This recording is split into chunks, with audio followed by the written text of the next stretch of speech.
and we're going to make cheese scones with dairy-free style. So we have, in a minute darling, we have self-raising flour. We have, we have 225 grams or 8 ounces of self-raising flour. We have half a teaspoon of salt, so just normal salt. We have a teaspoon of mustard powder, and we have 50 grams or 2 ounces of Vitalite. We have 50 grams or 2 ounces of cheddar cheese, and we've got a mature dairy-free version from Asda.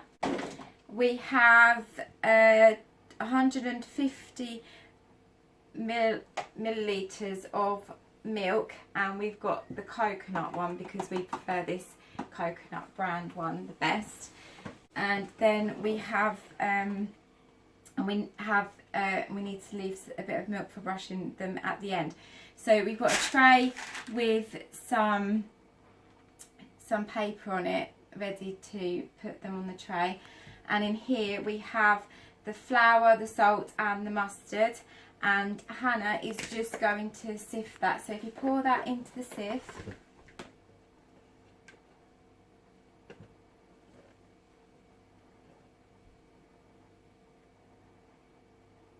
and then we shake that so that they're all mixed together carefully so that it doesn't go everywhere. Whee! All together. You can see a big cloud of... So in there you've got that bit left, so we're going to just squeeze that through and sift it all together. So the mustard's a bit lumpy still. So now we are going to add the butter in, and we're going to rub it to make breadcrumbs. So we're going to add all this butter in here. It goes in there, and we need to get our fingers into it, Hannah. Our fingers into it, rubbing the flour in with the butter. So get your fingers right in there, and we need to rub the flour with the butter. Rub it, keep rubbing it, because it's got to go like little tiny breadcrumbs. Got to rub it. So we're not swishing it around, we're rubbing it between our fingers like this. Proper rubbing it between your fingers. That's it, like that. So like this, darling. You have to rub it between your fingers because it needs to get like breadcrumbs. So we've got to have it like breadcrumbs. So the butter and the flour has to go between our fingers like this. You can continue doing it. Continue doing it. Okay, so in here we've got our mixed fine breadcrumbs, and now Hannah is going to pour all of the milk into there, so the whole lot into the pot. Good girl, well done. So no, she's got her fingers in there. But no, we need to, rather than mix it with our hands this time, because it's so wet, we need to mix it with a spatula or a knife, or it's better to mix it with a spatula than a spoon. You want something flat, or a knife really. So we're going to just mix this around, and we're going to make it into a dough consistency. Keep stirring. Right, we're going to add in cheese, and we're going to mix it up into a good dough, aren't we? So we're going to add in the cheese and mix it all in together, and it will have to be a real proper dough, but it's a slightly wet dough scones because it's not quite as thick as a bread dough.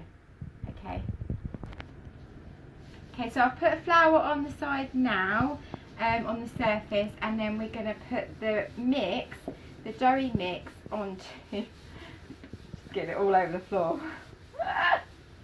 Right, we're going to put the doughy mix onto the flour, and then we're going to knead the dough into the flour. Hannah, darling, look. Look. Stop putting it in your mouth. Right. No. It's not bad. Okay, and then we have this this star cutter, so you need a shape that is either round or doing it with children, eh? Look. So you need so you can do circles for the scones, or you can do like other shapes like stars, as long as they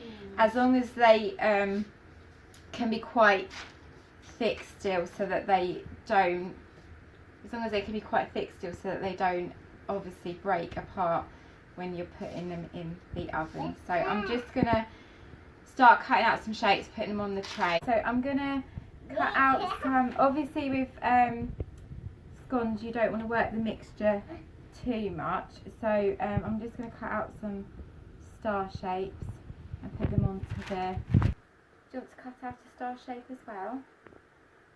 Right, now we need to put these onto there, so they look quite thin to start with, but then they will bulk up and be quite thick. So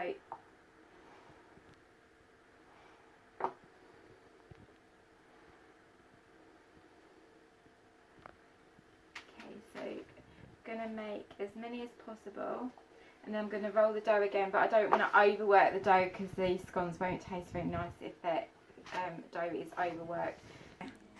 Okay, so here are our stars, and we're going to brush them with some extra milk, aren't we, Hannah? Sorry, our hands are a bit messy because I've not done this with Hannah before.